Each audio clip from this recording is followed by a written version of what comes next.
Hello everyone! Nandito tayo para i-review ang Revlon Hair Dryer. Okay, Salon One-Step Hair Dryer and Volumizer. Usually, blower siya. So, pag wet yung hair mo. But this time, I'm gonna use it for dry hair. Tatry natin tong leave-on. Hindi ko na-realize na wala pala akong hair protectant. And then, water. Maganda na rin siguro ito pag may water. And, I'll open this. Open muna natin. First time kung gagamitin ito, we'll see.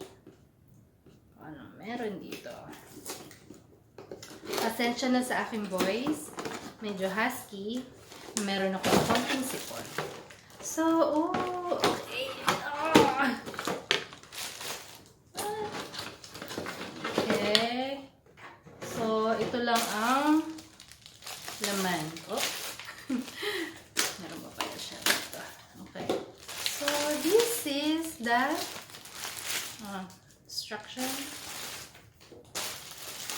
Oh my God! Ang laki niya! Laki-laki. Ang laki nitong blow dry nito. Teka. Try na natin. Okay, na-plug ko na siya. Let's see. There's on, there's cool, and low, and high. So, let's see.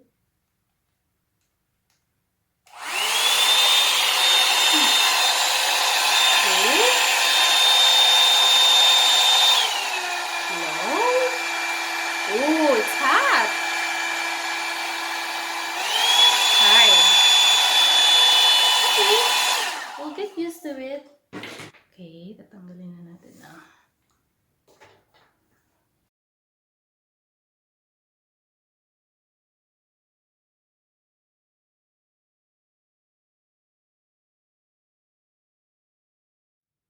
Okay, so this is the before. Kapal niya, di ba?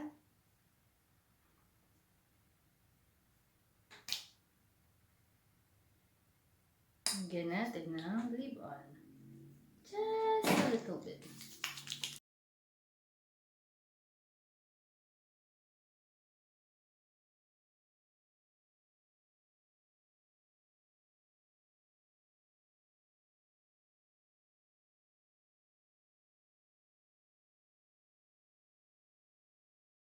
So what I did is, pinartition ko muna siya. Pinartition ko ang buhok ko sa half.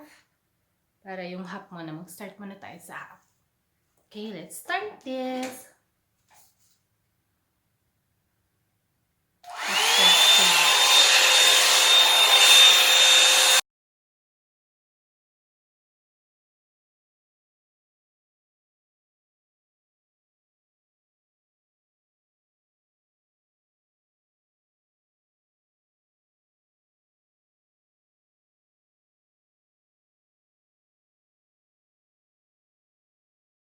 Tingnan natin kung effective yung water.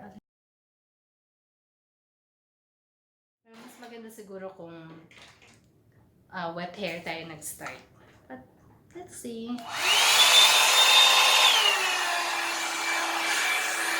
Hindi pala hot yun. Okay.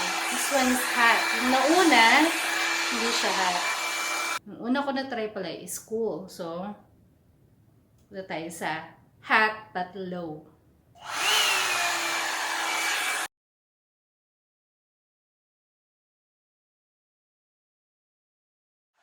Very hot talaga siya mga mare ha. So be careful, okay?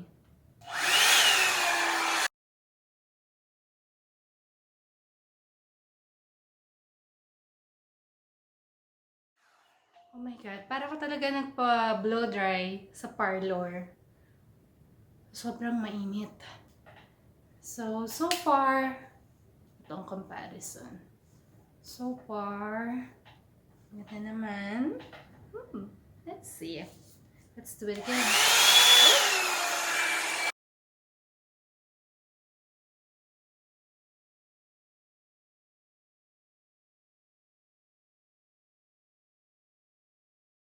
Forgot, kailangan i-timer pala kung gaano katagal.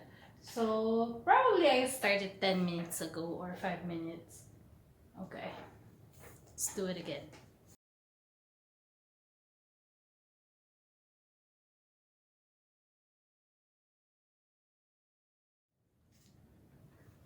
Wow! Very nice. Ito yung na-blow dry ko na. Ito yung before. Okay. So, one more time. Very nice. I like it.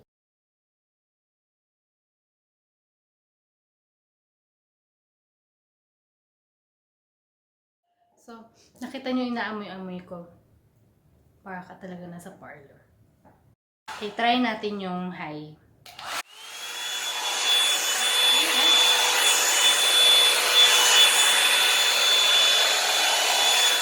Ah! It's so hot.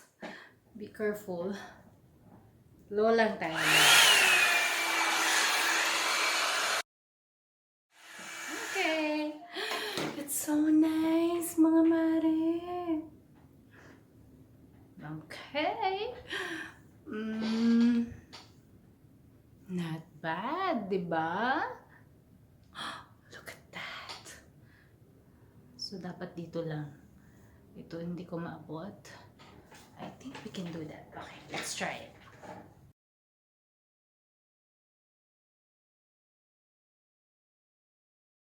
Oh, so hot. It's so hot talaga. So far, so good. Next, to other side naman. Yan gagawin natin. Partition ko pa siya sa dalawa.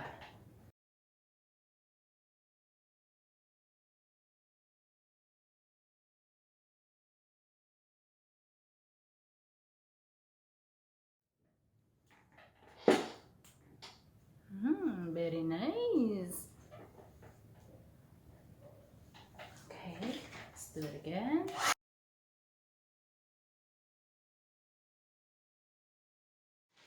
Very hot talaga siya, mga mare, kahit nasa low lang siya. So, be careful.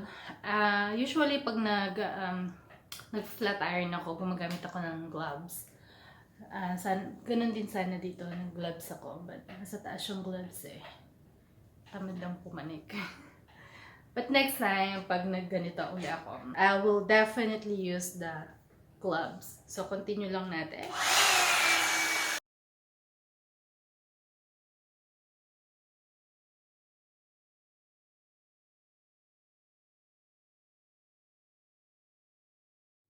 Okay, reminder lang guys. This one, nilagyan ko pa ng water. At pala hindi mo nalagyan ng water. Leave on na lang. Leave on. Heat protectant.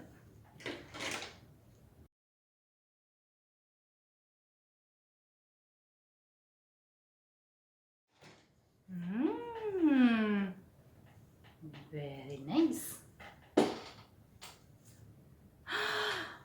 Very nice, diba mga mare? Look. Look at that.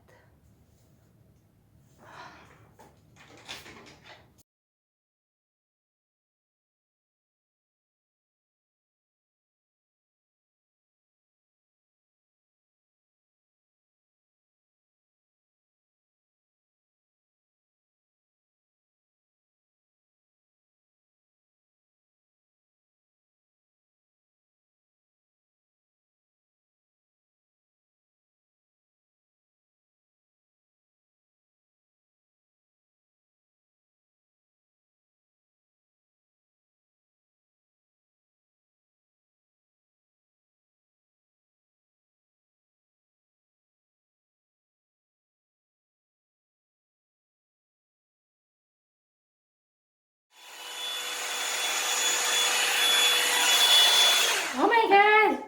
So hot talaga mga mare. So be careful. Okay. Ang init din. Kaya make sure may electric fan kayo or nakabukas yung AC nyo. So hot. Pag nagbo-blow, what do you call that? Yung pag flat iron, mas mainit to kasi may air. Oh my God, ang ganda niya talaga. Look at that. So, what you gonna do? So,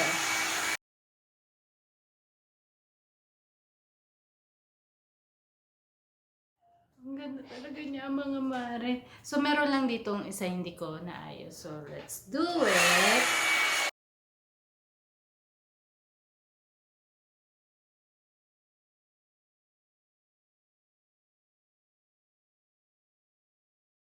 Kunin natin lahat ng buhok sa likod.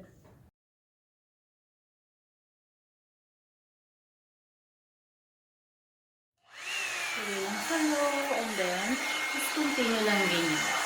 Continue lang kayo ng brush, brush and brush.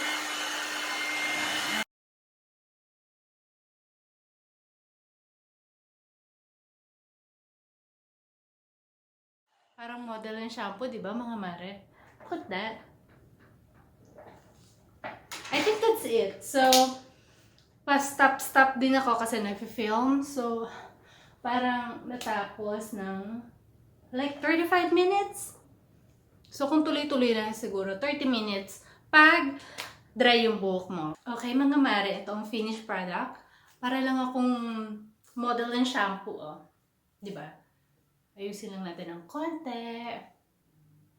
Like that. Or like this. Ano ba maganda? Pag ganyan. Oh.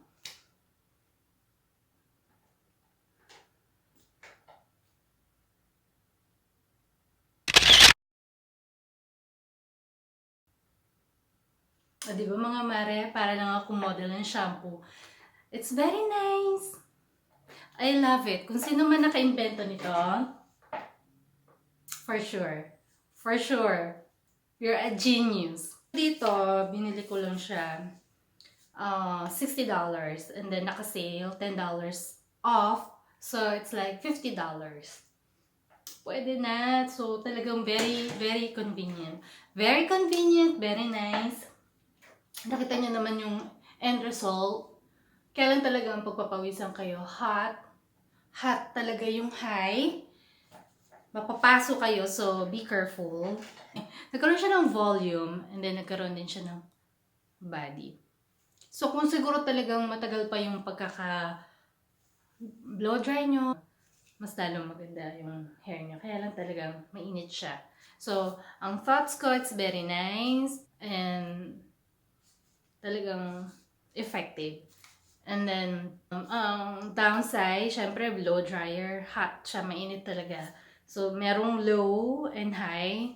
So, kung talaga nainitan kayo, low na lang yung gamitin nyo. And, kailangan nakabukas yung AC nyo or naka-electric fan kayo para hindi kayo masyado or hindi kayo mapaso. And then, gamit kayo ng gloves. Para dito sa kamay nyo, mahawakan nyo yung hair nyo habang binublow dry nyo. Okay guys! Okay mga mare! Until next time! Bye!